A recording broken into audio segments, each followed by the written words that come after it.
சித்தப்பா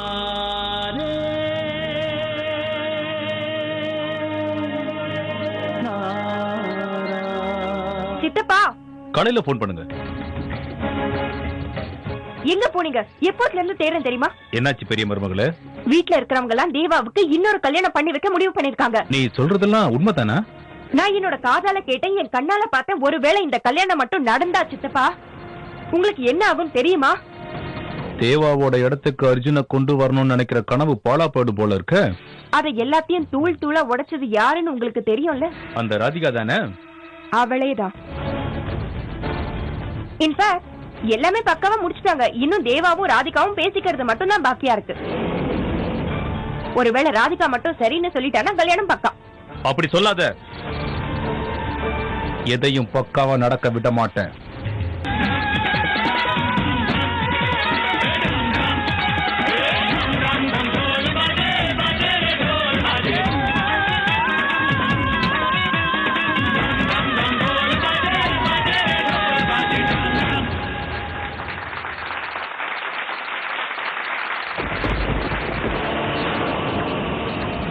நான் தான் உன்னை வீட்டுக்கு போகணும் சொன்னேன்ல.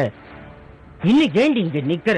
கிருஷ்ணனோட ஜென்மாஷ்டமிக்கு அப்புறம் ஆர்த்தி முடிஞ்சு உங்க அப்பாவை நான் பாத்துக்கிறேன். நான் சொன்னதை நீ செய். போய்ங்க. இந்த மறுபடியும் நான் உன்னை உள்ள பார்த்தேன், உன் காரை உடைச்சிருவேன். புரியுதா?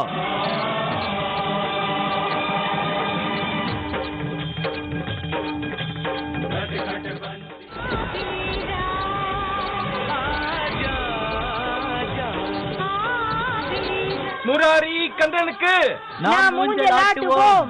முராரி கந்தனுக்கு நாம் மூஞ்சலாட்டுவோம். முராரி கண்ணனுக்கு நாம் மூஞ்சலாட்டுவோம். முராரி கந்தனுக்கு நாம் மூஞ்சலாட்டுவோம்.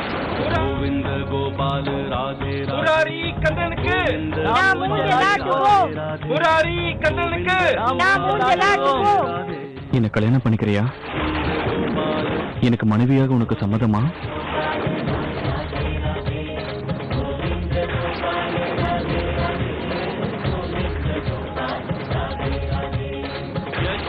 நந்தன ராதே ராதே தேவகி நந்தன ராதே ராதே கோவிந்த மாதவ ராதே ராதே கோவிந்த கோபால் ராதே ராதே.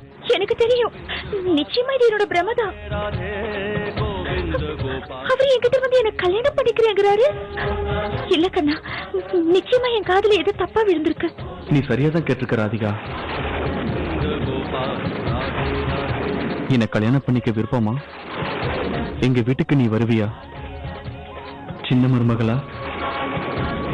ஏன் இவ்வளவு யோசிக்கிற ராதிகா? நான் உன்னதான் கல்யாணம் பண்ணிக்கணும்னு நினைச்சேன். நீங்க உங்களால எப்படி இப்படி எல்லாம் யோசிக்க முடியுது? உங்களுக்கு மறந்துடுச்சுன்னு நினைக்கிறேன். நீங்க ஏற்கனவே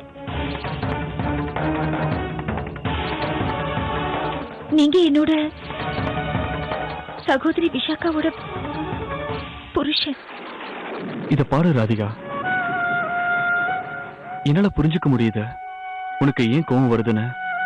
ஆனா நான் உன்கிட்ட சொல்லணும்னு வந்த விஷயத்த எல்லாத்தையும் பார்த்து நிலைமையை நீதான் புரிஞ்சுக்கணும். அப்படியெல்லாம் எதுவும் நடக்கல. நீங்க நடக்காத ஒரு விஷயத்தை பத்தி என்கிட்ட பேசி என்ன சங்கடப்படுத்துறீங்க. விஷாக்கா தான் உங்களோட மனைவி. உங்களை விட்டு போயிருக்கா. உங்களுக்கும் அவளுக்கும் உறவு இல்லைன்னு அர்த்தம் இல்ல. எது எப்படி இருந்தாலும் நீங்க இந்த மாதிரி என்ன கல்யாணம் பண்ணிக்கிறேன்னு சொல்றது தப்புங்க. ராதிகா, நீ ஏதோ பேசுறதுக்கு முன்னாடி என்ன கொஞ்சம் பேச விடு. நான் உங்ககிட்ட பல தடவை சொல்லிட்டேன்.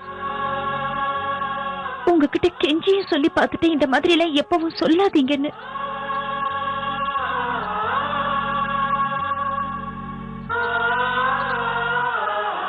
இப்ப தயவு செஞ்சு